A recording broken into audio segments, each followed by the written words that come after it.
ایک دفعہ شیطان آیا ہمارے نبی سے ملنے، تو آپ نے اس سے پوچھا تیرے دشمن کتنے؟ وہ مسلمان جو 24 گھنٹے باوضو رہتا ہے، 5 نمازیں ہیں، 30 روزے ہیں، زکوٰۃ اور حج مالداروں پر ہے۔ نماز ہماری بیس ہے، نماز کے بغیر معاشرے کی بنیاد نہیں بن سکتی۔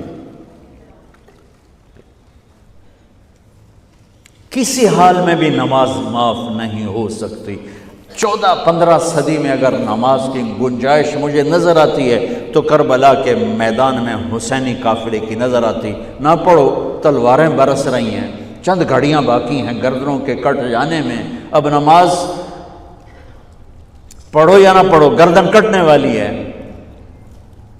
اس کے باوجود امام عالی مقام نے زہیر آپ کے رائٹ سائڈ پر جھنڈے بردار تھے، ان کو اشارہ کیا کہ یہ شمر سے کہو نماز پڑھنے۔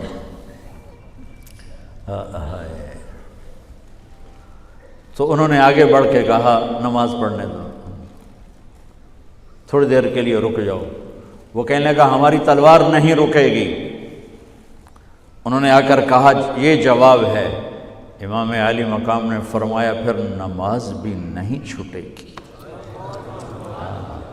جی میٹنگ تھی، نماز یاد نہیں رہی، میٹنگ بڑی لمبی ہو گئی، نماز چھوٹ گئی، سارے دروازے بند کر دیے۔ حالانکہ اللہ کی قسم اگر یہ قافلہ نماز نہ بھی پڑھتا تو ان کے لیے جنت کے دروازے کھل چکے تھے، چونکہ جنگ سے پہلے آنکھ لگی، آنکھ کھلی تو مسکرائے۔ تو بہن نے پوچھا یہ کوئی ہنسنے کا وقت ہے؟ موت سر پہ کھڑی، کہنے لگے یہی تو ہنسنے کا وقت ہے۔ خواب میں اللہ کے نبی آئے ہیں، کہہ رہے ہیں بیٹا میں لینے کے لیے آ چکا ہوں۔ پھر نماز نہیں چھوڑی تو پی آئی اے والا کہہ سکتا ہے کہ جو میں جہاز اڑا رہا تھا نماز چھوڑ گئی۔ ارے بھائی پوچھو علماء سے سفر میں کیسے پڑھنی ہے، آسانی کر دی، چھوٹی کر دی، معافی نہیں ہے۔ اگر معافی ہوتی تو اس حسینی قافلے کو ہوتی۔ آدھے نماز پڑھو آدھے جنگ کرو۔ اب تو 1440 ہجری ہو چکی ہے، 1440 سال میں سب سے خوبصورت نماز جو پڑھی گئی کربلا کے میدان میں پڑھی گئی، سب سے خوبصورت سجدہ جو کیا گیا کربلا کے میدان میں کیا گیا۔ اور زمین نے بھی کیا فخر کیا ہوگا کربلا کی زمین نے کہ آج کون ہیں جن کے ماتھے میرے اوپر ٹک کر یوں لگ رہے ہیں جیسے ٹیکا میرے ماتھے پہ آ گیا۔ جب سبحان رب الاعلیٰ کی صدا گونجی ہوگی تو زمین کی 7ویں تہ بھی ٹھنڈی ہو گئی ہوگی۔ تو میرے نبی کا نواسا ہمارے لیے دروازے بند کر کے جا رہا ہے۔ کسی حال میں نہیں چھوڑ سکتے نماز، سوائے اس کے کہ بے ہوش ہو جاؤ، چلو ٹھیک ہے، اس کے علاوہ نہیں چھوڑ سکتے۔ لیٹے لیٹے پڑھو، نہیں اٹھ سکتے لیٹے پڑھو، آنکھوں کے اشارے سے پڑھو، چھوڑ نہیں سکتے ہو۔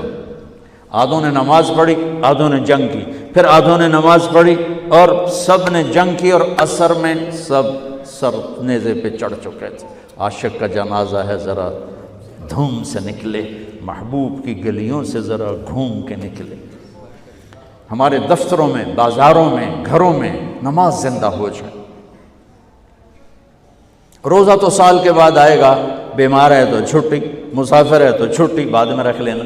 زکوٰۃ پیسے والے پر ہے، حج پیسے والے پر ہے، ایک نماز ایسا فریضہ ہے جس کے لیے میرے رب نے 700 دفعہ قرآن کو ہلا دیا ہے۔ نماز نماز، کبھی لفظ صلاۃ کے ساتھ، کبھی اور الفاظ کے ساتھ، 700۔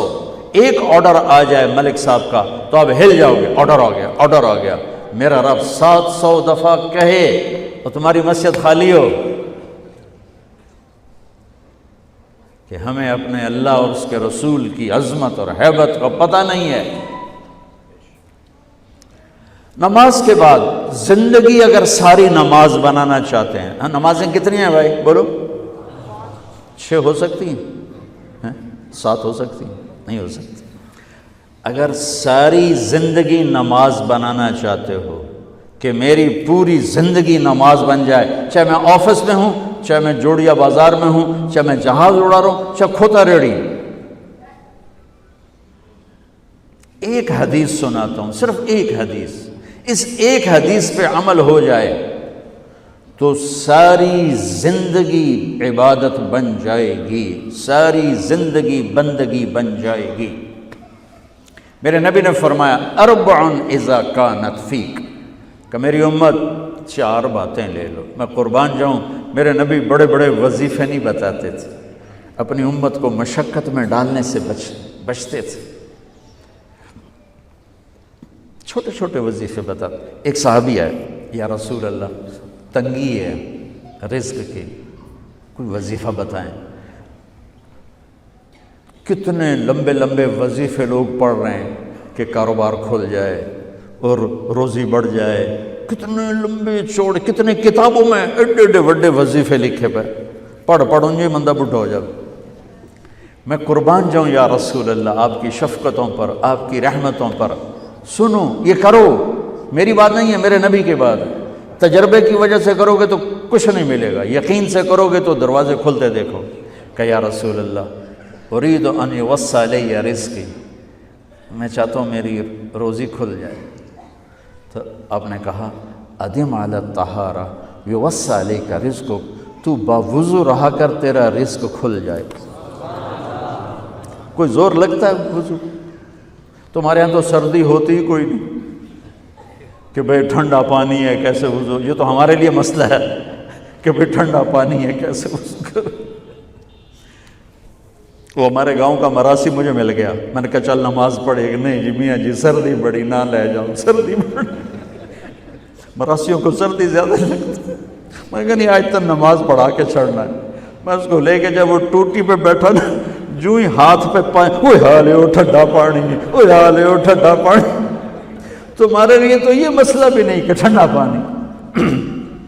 میرے نبی کی یہ سارا مجمع لے لو، یہ اوپر مستورات لے لیں، ادم علی الطہارہ یوسع علیک رزقک۔ میرے نبی نے فرمایا باوضو رہنا شروع کر دے، اللہ تیرا رزق کھول دے گا۔ اب یہ اللہ رسول کی آپس کی بات ہے تو میری بات ہوتی تو دیوار پہ مار دو، تجربہ کرو۔ نبی کی بات کو تجربہ کر کے نہیں کرتے، یقین کے ساتھ کرتے ہیں۔